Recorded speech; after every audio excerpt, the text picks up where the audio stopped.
Hello నమస్తే. Telugu Desam party కూటమి సర్కారు సోషల్ మీడియా ట్రాప్లో పడ్డట్టు కనపడుతోంది. సోషల్ మీడియా ట్రాప్లో పడి తెలుగుదేశం పార్టీ వివాదంలో చిక్కుకున్నట్టు కనపడుతోంది. ఇటీవల బోండా ఉమా అంశానికి సంబంధించి తెలుగుదేశం పార్టీ అధినేత చేసిన వ్యాఖ్యలు, ఆ పార్టీ వ్యవహరిస్తున్న తీరు ఆ పార్టీకి ఖచ్చితంగా తలనొప్పులు తీసుకురాబోతోంది. ఏం జరిగింది బోండా ఉమా అంశానికి సంబంధించి? ముద్రగడ పద్మనాభం సంస్మరణ సభలో బోండా ఉమా పార్టిసిపేట్ చేశారు.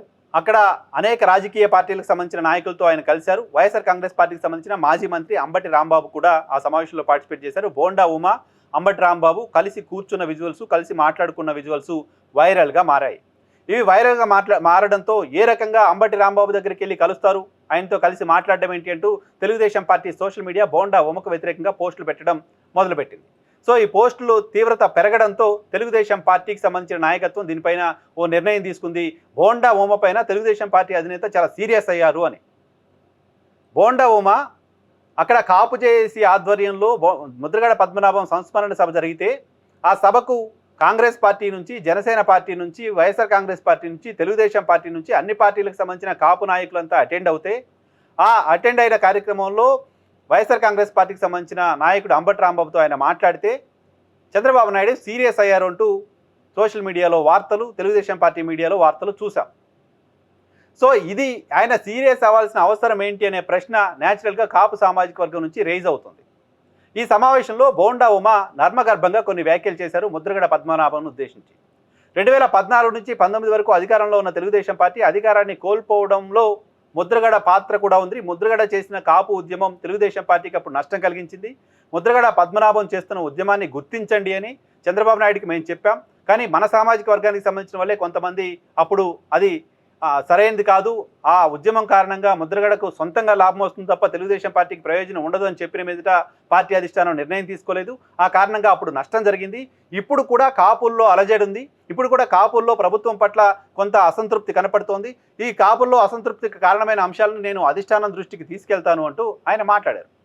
సో డెఫినెట్గా ఈ వ్యాఖ్యల పైన ఉన్న తెలుగుదేశం పార్టీకి అభ్యంతరం ఉంటే ఆయన పిలిచి మాట్లాడి ఉండొచ్చు. కానీ ఆయన సీరియస్ అయ్యారు, ఆయన పైన చర్యలు తీసుకోబోతున్నారు, ఆయన సస్పెండ్ చేస్తారు తరహా వ్యాఖ్యలు, ఆ తరహా వార్తలు చూసిన తర్వాత కాపులతో అనవసరంగా చంద్రబాబు టీడీపీ పెట్టుకున్నారు అని అనిపించింది. ఎందుకంటే గతంలో ముద్రగడ పద్మనాభంకు సంబంధించిన సంస్మరణ సభ రాజమండ్రిలో జరిగిన సందర్భం కావచ్చు, మిగతా ప్రాంతాల్లో జరిగిన సందర్భంగా కావచ్చు, తెలుగుదేశం పార్టీకి సంబంధించిన నాయకులు ఇంకా చాలామంది అటెండ్ అయ్యారు. ఆయన ముద్రగడ పద్మనాభం చనిపోయిన సందర్భంగా, చనిపోయిన రోజు జనసేన పార్టీకి సంబంధించిన మంత్రులు కందుల దుర్గేష్ లాంటి వాళ్ళు అన్ని పార్టీలకు సంబంధించిన నాయకులు అక్కడికి వెళ్ళారు, కలిశారు, మాట్లాడారు. సో చంద్రబాబు నాయుడు కానీ, నారా లోకేష్ కానీ ముద్రగడ కుటుంబ సభ్యుల్ని పరామర్శించలేదు కనీసం ఫోన్లో కూడా. పార్టీకి సంబంధించిన ముఖ్య నాయకులుగా ఉన్న వాళ్ళిద్దరూ కూడా వాళ్ళ కుటుంబాలతో మాట్లాడడం కానీ, లేకపోతే వాళ్ళని పరామర్శ చేయడం కానీ చేయలేదు. ఎవరైనా రాజకీయంగా ఎన్ని విభేదాలు ఉన్నాయి, కుటుంబంలో ఒక వ్యక్తిని కోల్పోయినప్పుడు ఫోన్ చేసి మాట్లాడడం అనేది మర్యాదగా ఉంటుంది. అటువంటి మర్యాదని కాపు ఉద్యమ నేతగా ఉన్న ముద్రగడ పద్మనాభం పట్ల తెలుగుదేశం పార్టీకి సంబంధించిన ముఖ్య నాయకులు చేయలేదు. చేయకపోగా ఆ సంస్మరణ సభలో పార్టిసిపేట్ చేసిన నాయకుడిని వివరణ అడగాలని ప్రయత్నం చేయడం, ఆయన పైన సీరియస్ అయ్యారు లాంటి వ్యాఖ్యలు చేయడం, ఇవన్నీ కూడా తెలుగుదేశం పార్టీకి నష్టం కలిగించబోతున్నాయి. బోండా ఉమా చెప్పినట్లుగానే కాపు సామాజిక వర్గంలో ప్రభుత్వం పైన వ్యతిరేకత ఉంది ఇలాంటి ఇంప్రెషన్ ఉన్న నేపథ్యంలో బోండా ఉమ పట్ల తెలుగుదేశం పార్టీ నాయకత్వం వ్యవహరిస్తున్న తీరు కాపుల్లో మరింత అన్రెస్ట్ని తెలుగుదేశం పార్టీ పట్ల క్రియేట్ చేయడానికి సంబంధించిన అవకాశం ఉంటుంది. గతంలో బొంగవీటి రాధా ఇటువంటి సంస్మరణ సభకు అటెండ్ అయ్యారు. వైఎస్ఆర్ కాంగ్రెస్ పార్టీకి సంబంధించిన నాయకులతో ఆయన కలిశారు. ఈవెన్ చాలామంది సోషల్ మీడియాలో తెలుగుదేశం పార్టీకి సంబంధించిన వాళ్ళే కొంతమంది మళ్ళీ పెడుతున్న మాట, విజయసాయి రెడ్డితో కలిసి గతంలో చంద్రబాబు నాయుడు తారకరత్న మృతి సందర్భంగా కలిశారు. నారా లోకేష్ బొత్స సత్యనారాయణ కలిసి మాట్లాడుకోవడం చూసాం ఎట్ హోమ్లో. ఈ రకంగా ఇతర పార్టీలకు సంబంధించిన నాయకులు కలిసి కూర్చొని మాట్లాడుకోవడం, ఏదైనా అకేషన్లో ఎక్కడైనా కలిస్తే మాట్లాడుకోవడం అనేది చాలా సాధారణంగా జరిగేది. అటువంటి జరగాల్సిన అవసరం కూడా ఉంది. రాజకీయాల్లో ఒక ఆరోగ్యకరమైన రాజకీయాలు జరగాల్సిన అవసరం ఉంది. దాన్ని తప్పుపట్టడం, దానిపైన సీరియస్ అవ్వడం, ఆ నాయకుడికి సంబంధించిన ప్రతిష్టని దిగజార్చే తరహాలో తెలుగుదేశం పార్టీ సోషల్ మీడియాలో పోస్టులు పెడుతూ ఉండడం తెలుగుదేశం పార్టీకి నష్టం కలిగిస్తుంది. సో చంద్రబాబు నాయుడు ఎందుకు సీరియస్ అయ్యారు లాంటి వార్తలు ఇచ్చారు, ఎందుకు దానిపైన కమిటీ వేసి విచారణ చేయండి అంటూ ఆ కమిటీ ముందుకు బోండా ఉమాను పిలిపించాల్సినంత పరిస్థితి, అంత సీరియస్ కమెంట్స్ ఏమున్నాయి?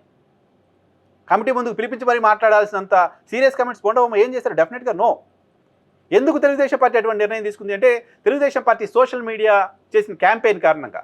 Telugu Desam party social media Ambati రాంబాబుతో బోండా ఉమ కలిసిన వీడియోను చూపించి నెగిటివ్గా పదే క్యాంపెయిన్ చేస్తూ రావడంతో తెలుగుదేశం పార్టీ ఆ సోషల్ మీడియా ట్రాప్లో పడి బోండా ఉమ విషయంలో నిర్ణయం తీసుకుంది. ఆ నిర్ణయం ఖచ్చితంగా తెలుగుదేశం పార్టీకి నష్టం కలిగించే పరిస్థితే ఉంటుంది.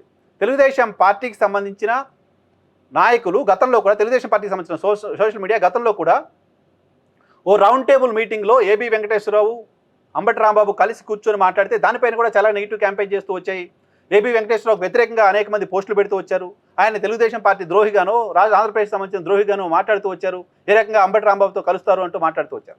ఒక రౌండ్ టేబుల్ సమావేశంలో రకరకాల అభిప్రాయాలున్న రకరకాల రాజకీయ పార్టీలకు సంబంధించిన వ్యక్తులు కలిసి కూర్చొని మాట్లాడతారు. అది రెగ్యులర్గా ఎక్కడైనా జరిగేదే.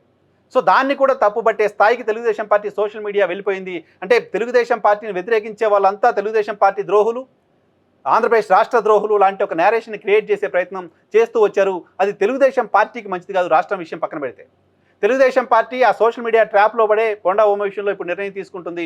ఒక్కసారి తెలుగుదేశం పార్టీకి సంబంధించిన సోషల్ మీడియా కావచ్చు, తెలుగుదేశం పార్టీకి సంబంధించిన నాయకత్వం కావచ్చు, తెలంగాణలో ఏం జరుగుతుందో చూడండి. తెలంగాణలో వరంగల్కి సంబంధించిన బీఆర్ఎస్ పార్టీకి సంబంధించిన నాయకుడు పెద్ది సుదర్శన్ రెడ్డి అనారోగ్యం పాలైతే, హార్ట్ అటాక్తో ఆయన హాస్పిటల్లో అడ్మిట్ అవుతే, తెలంగాణకు సంబంధించిన మంత్రిగా ఉన్న సీతక్క, ఆ జిల్లాకు సంబంధించిన సీతక్క అక్కడికి వెళ్ళి హాస్పిటల్లో ఆయన కలిసి కూర్చొని మాట్లాడొచ్చారు. అనేక రాజకీయ పార్టీలకు సంబంధించిన వాళ్ళు, భారతీయ జనతా పార్టీకి సంబంధించిన ఈటెల రాజేంద్ర అక్కడికి వెళ్ళి ఆయన కలిసి కూర్చొని మాట్లాడొచ్చారు. సో ఈ రకమైన వాతావరణం రాజకీయాల్లో అవసరం ఉండాలి. ఆ రకమైన వాతావరణం ఆంధ్రప్రదేశ్ రాజకీయాల్లో కూడా ఉంది. ఆ రకమైన వాతావరణం ఆంధ్రప్రదేశ్ రాజకీయాల్లో ఉంటే అది పెద్ద క్రైమ్గా తెలుగుదేశం పార్టీ సోషల్ మీడియా భావిస్తోంది. అది దేశద్రోహం చేసిన నాయకులుగా తెలుగుదేశం పార్టీకి సంబంధించిన నాయకులు ఎవరైనా అటువంటి ఒక అకేషన్లో కలిసినా, కూర్చున్నా, మాట్లాడినా అది వాళ్ళు దేశద్రోహం చేశారు తరహాలో Telugu Desam party social media portrait చేస్తోంది. ఇది తెలుగుదేశం పార్టీకి మంచిది కాదు. తెలుగుదేశం పార్టీయే నడిపిస్తున్న సోషల్ మీడియా ట్రాప్లో పడి కాపులతో పెట్టుకుని బోండా ఉమా విషయంలో చేసిన తప్పు ఖచ్చితంగా రాజకీయంగా నష్టం చేకూర్చే ప్రమాదం పార్టీకి ఉంది.